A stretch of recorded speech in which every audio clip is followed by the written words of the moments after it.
السلام عليكم ورحمة الله وبركاته. ازيكم عاملين ايه؟ يا رب تكونوا بخير. نبدأ. اللهم صل وسلم وبارك على سيدنا محمد وعلى آله وصحبه وسلم أجمعين. آه أنا جاية النهاردة وبصراحة كلي زعلانة زعلانة زعلانة. النهاردة 17 رمضان، ايه اللي حاصل؟ في ايه؟ عدى أكتر من نص الشهر. ازاي؟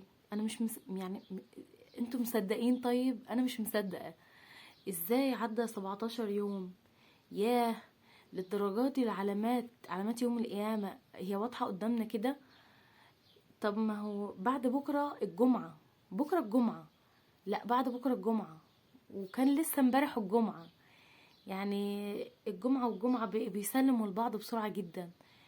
انا زعلانة جدا. رمضان خلاص، رمضان فاضله 12 يوم. 12 يوم ويخلص. لا حول ولا قوة الا بالله. والله العظيم، والله والله والله. احنا شباب محتاجين ان احنا نقرب من ربنا زيادة شوية. احنا مقصرين فعلا. انا بوجه كلامي لكل بنوتة لسه بتلبس لبس ضيق عشان هي مش متخيلة شكلها في اللبس في الحجاب الشرعي. خلاص، هي الدنيا اصلا مش باقي فيها حاجة. اعملي لاخرتك علشان خلاص مفيش اصلا دنيا. الدنيا بقت صغير. انا شو. طب ما هو. طب انا بسأل نفسي، طب شوية قدام مثلا رمضان هيبقى ايه؟ هيبقى عبارة عن 3 ايام. انا مش مصدق. 17 عدى 17 يوم من رمضان. والله العظيم، سبحان الله يا ربي، سبحان الله. عايزاكم تتفكروا وتتدبروا في الموضوع ده. وتفكروا فيه كده زي ما انا فكرت فيه. انا مش مصدق اللي حاصل. آه قد ايه احنا مقصرين، والله العظيم مقصرين فعلا.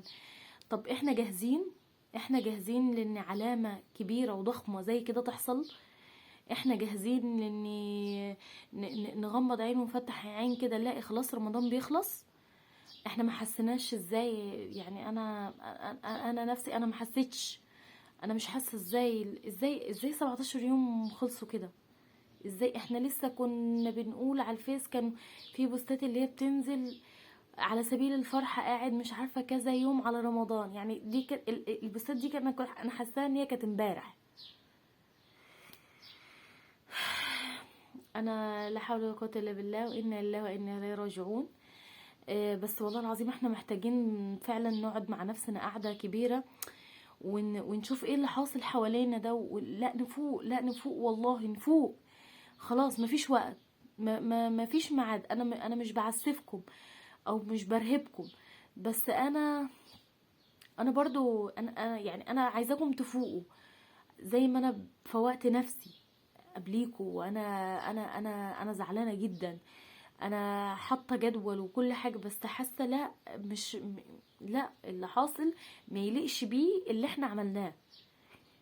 هتجيلي واحده كتكوته كده عسوله اموره تقول لي اصل انا حسيت بفطور. فطور ايه يا حبيبتي؟ فطور ايه؟ انت شايفه الوقت يسمح للفطور؟ شايفه الوقت يسمح؟ هو متى حصل فطور اصلا؟ رمضان لسه بادئ ويلا خلص. فين الفطور طيب؟ يعني انا والله العظيم المهم ان انا جايه لكم دلوقتي بموضوع يعني. بس انا من كتر صعقتي انا والله ليا كذا يوم يعني يعني شغاله في ان انا مصدومه. بس مش اكتر من كده. آه، ان الله وانا لا راجعون. وربنا يثبتنا يا رب على دينه. ويكتب لنا الخير باذن الله. ويثبتنا على طاعته. ويكتب لنا ان احنا نقدر ان احنا نعبد حق عبادته. عمرنا طبعا ما هنوفي العبادة المطلوبة او المفروضة. بس ربنا بإذن الله يكتب لنا الخير. المهم ان انا جاية دلوقتي النهاردة بإذن الله ندخل في الموضوع بتاعنا. بسم الله الرحمن الرحيم، والصلاة والسلام على رسول الله. بصوا يا شباب، انا النهاردة عايزاكم تقفوا وقفة كده مع نفسكم.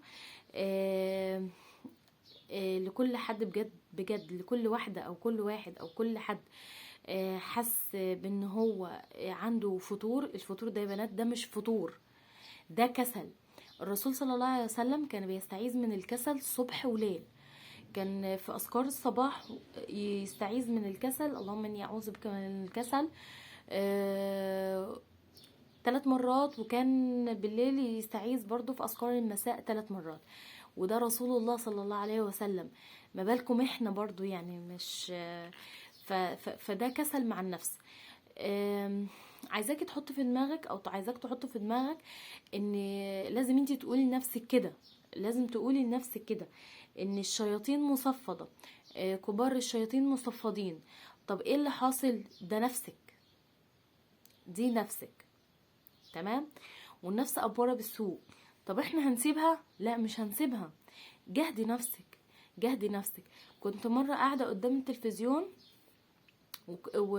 وفي حد اتصل بالشيخ قال له اني انا تعبانة جدا في موضوع الصلاة وقراءة القرآن وكده، ومش عارفة اعبد الله حق عبادته، لان انا من جوايا مش يعني لما بيجي الاذان بيأذن انا بقوم كأني في جبل على كتافي يعني. قال لها انت كده بتاخدي اجرين، اجر الجهاد في سبيل الله، اجر ان انت بتجاهدي نفسك، والجهاد جهاد النفس اقوى من الجهاد في سبيل الله، تمام؟ تاني حاجة اني ادعي كتير كتير كتير ان ربنا يدوقك طعم حلاوة العبادة وحلاوة الصلاة والخشوع في الصلاة، لان هي ليها لذة، والله ليها لذة، ليها لذة كبيرة قوي. اللي قلبه يحس باللذة دي ما يعرفش يرجع عنها تاني، ما يعرفش ما يقدرش ما يحسهاش تاني، تمام؟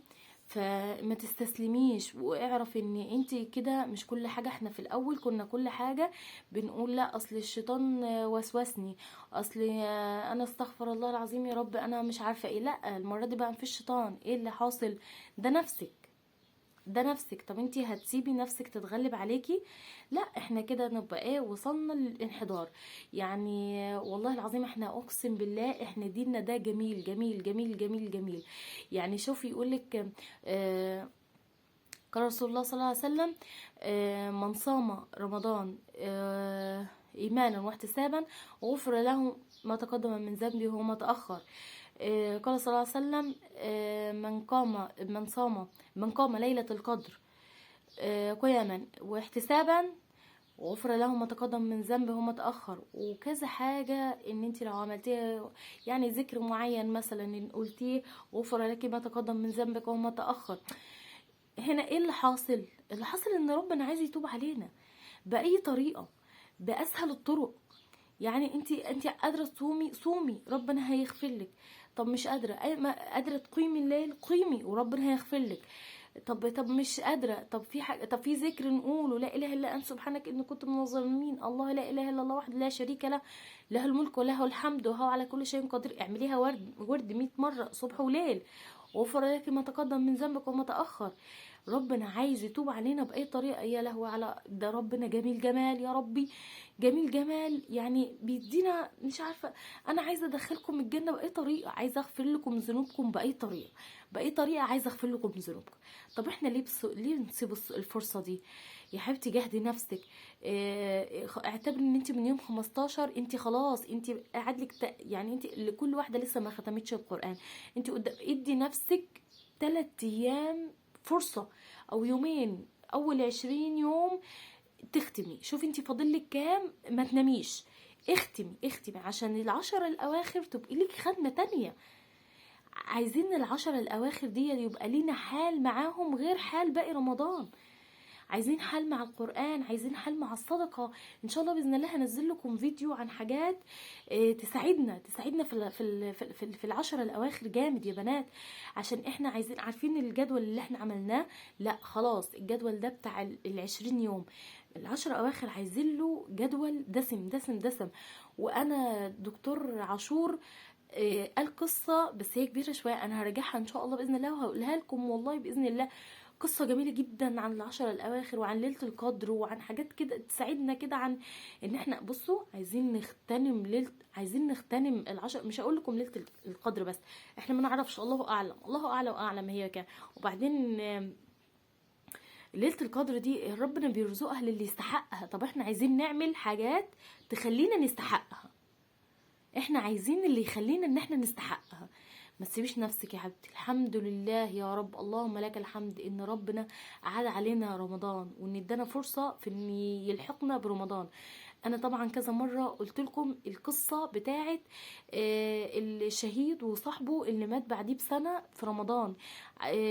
يعني بعد رمضان بعديه بسنه عدى عليه رمضان، فدخل الجنه قبل الشهيد.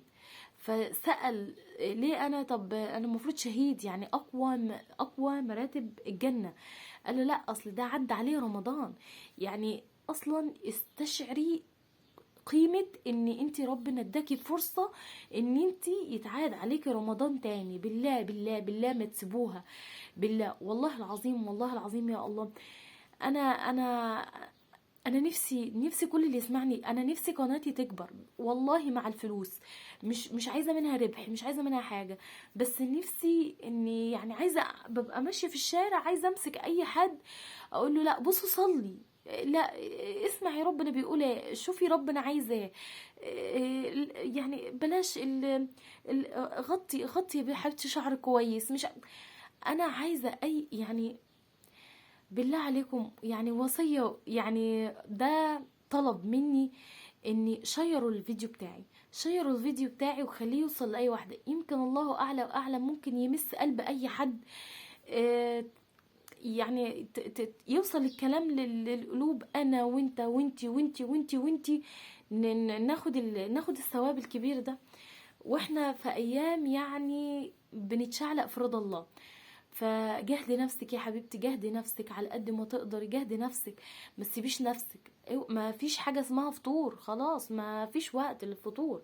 فطور ايه؟ فطور دي اسمها كسل. قولي اذكار الصباح والمساء، ادعي كتير، قولي اعوذ بالله من الكسل. يا رب يا رب اديني القوه، اعني على عبادتك وشكرك وذكرك. بصوا ادعي انا مش هقولك على ادعية معينة انت تدعي، اللي قلبك بيحس بيه ادعي بيه، ادعي بيه. ما تسيبيش نفسك، مفيش حاجة اسمها فطور. شيلي من مخك، انت لو شيلتي من مخك كلمة فطور خلاص. انت لازم تخلص اللي انت بتعمليه. فاضلك 3 ايام خلصي اللي انت بتعمليه عشان تبدأي مسيرة تانية. بالله عليكم اللي قلبت شقتها خلاص قدامك يومين الشقة تبقى تمام. والله العيد اللي انت بتنظفيه له ده مش هو العيد، لا احنا عيدنا ال10 الاواخر. ما هو عيد ليه؟ ربنا رزقنا ليه بعيد؟ انا عايزه افهم ربنا رزقنا ليه بعيد؟ عشان يكافئنا بعد صيام 30 يوم. احنا كده بيقول لنا يا مسلمين انتوا عملتوا اللي عليكم، صمتوا، اجتهدتوا، يلا بقى انا هكافئكم بالعيد. فاحنا بنتكافئ بالعيد مش عشان احنا نظفنا حلو ولا خبزنا بسكوت والكحك حلو، لا احنا بنتكافئ بالعيد عشان احنا يعني عبدنا الله في رمضان كما قال. طبعا ما فيش حد بيوصل للمرتبة دي، بس بنجاهد والله بنجاهد، وربك بيأجرنا على المجاهدة دي يعني اكتر من اي حد، تبقى الموضوع سلس معاه. يا رب يكون الفيديو دخل قلبكم، ويا رب تكونوا حسيتوا بيه، ويا رب يكون ما تنسوش تعملوا شير، انشروه عشان يبقى لكم الثواب معايا، و وارفعوه بلايكات والكومنتات بتسعدني جدا. شكرا لكل حد بيقول لي كلمه حلوه، وشكرا لكل دعوه حد، ولك بالمثل اكتر واكتر واكتر واكتر، ولك جزء في دعائي في قيام باذن الله. السلام عليكم ورحمه الله وبركاته.